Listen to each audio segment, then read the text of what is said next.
Hello and welcome. Today we're going to be taking a look at Adventures in Babysitting.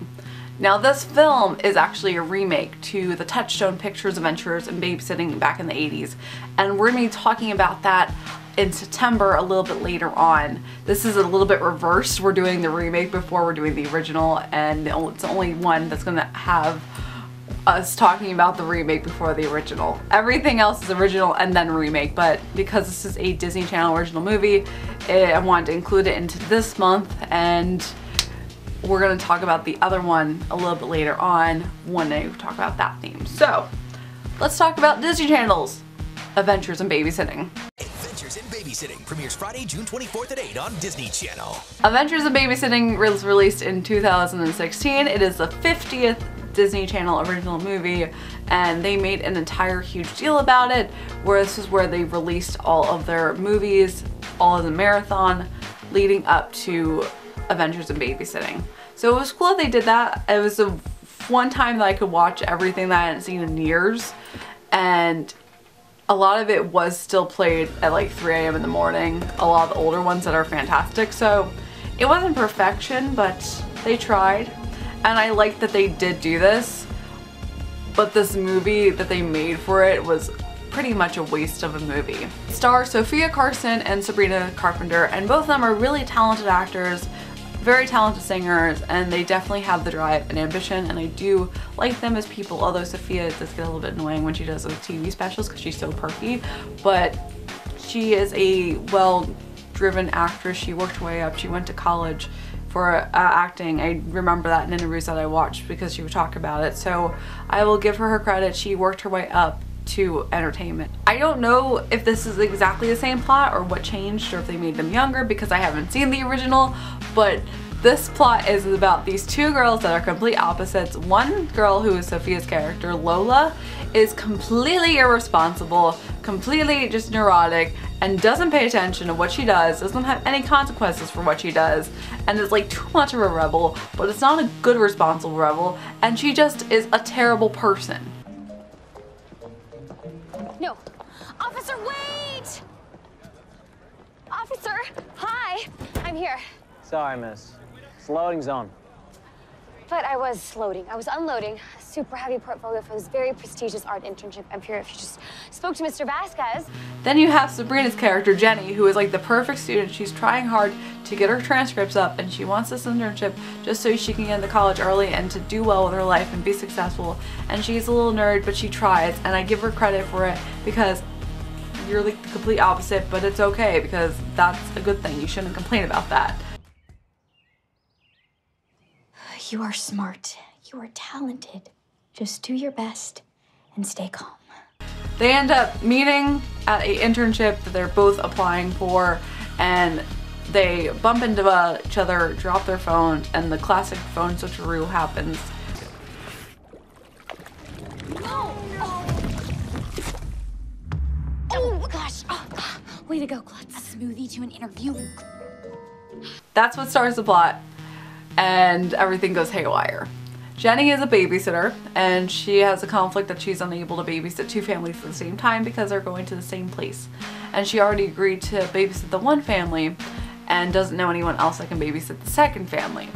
But then the woman calls again when Lola answers, and because Lola doesn't have any money, even though she's 19, hasn't gone to college, just wants to do photography, is basically a terrible starving artist, she accepts and thinks babysitting's easy. Hello? Jenny, hi, it's me again. I'm desperate for a babysitter. My awards gala's in 2 hours, and I am the guest of honor. Are you sure you don't know anybody who could babysit? I'll pay double. Of course. My good friend Lola is very responsible. I'll send her over. Great. Bye. Bye. She ends up babysitting and just completely ruins everything. The kitchen's a mess, and she doesn't pay attention to this one kid sneaking off into the city. Whoa! Oh, put out the fire! Fire extinguisher? Come on, quick! This is bad, this is bad. Get the fire extinguisher. Hello? Lola? No, AJ. AJ Anderson? It's Jenny Parker. Why are you answering my phone? It's the babysitter song. Babysitter? Yeah. Your friend, I think her name's Lola? AJ, sweetie, could you please put the babysitter on the phone? Jenny finds out that she is babysitting these kids and just completely freaks out because a normal person would do that, because you don't let this random stranger babysit these kids when you have no responsibility in your life, and they have to work together to go and find this kid from sneaking off to a concert in the city, as well as taking these kids around. And then Lola only cares about her stupid camera and taking pictures. And I love cameras, I love photography, but there's time and place, people. And it made me so angry that this is literally the only reason this plot is a plot is because this stupid girl messed up everything, and if she wasn't around, none of this would happen. There would be nothing that would make this happen at all, and it's literally all her fault. And I don't know any person that would forgive her, because she's literally so irresponsible and doesn't care and just takes these pictures of people that don't want it and ruins everyone. They could have got kidnapped. They could have got in jail. They almost got in jail. They could have got kidnapped. They could have got killed. And the people that they're dealing with as comedy is just a ridiculous in real life situation. It's not funny. This one person in a pawn shop has this like stolen ferret that he was trying to go for, and because she takes a picture of him, they're trying to get the camera so they don't get in trouble because they stole a ferret. And they're chasing these kids down. Give him his stuff! And don't do anything, like, and then their car gets towed because they're irresponsible, and it's all her fault. And they have this adventure, these adventures in babysitting, but these poor kids, they end up having a fun night. But who in their right mind would have a fun night? Because literally, you're risking all of these people's lives just for your camera and your photography and your artistry. I was so angry, and because they end up becoming friends with each other and giving each other a benefit of the doubt. Why? She ruined your entire night.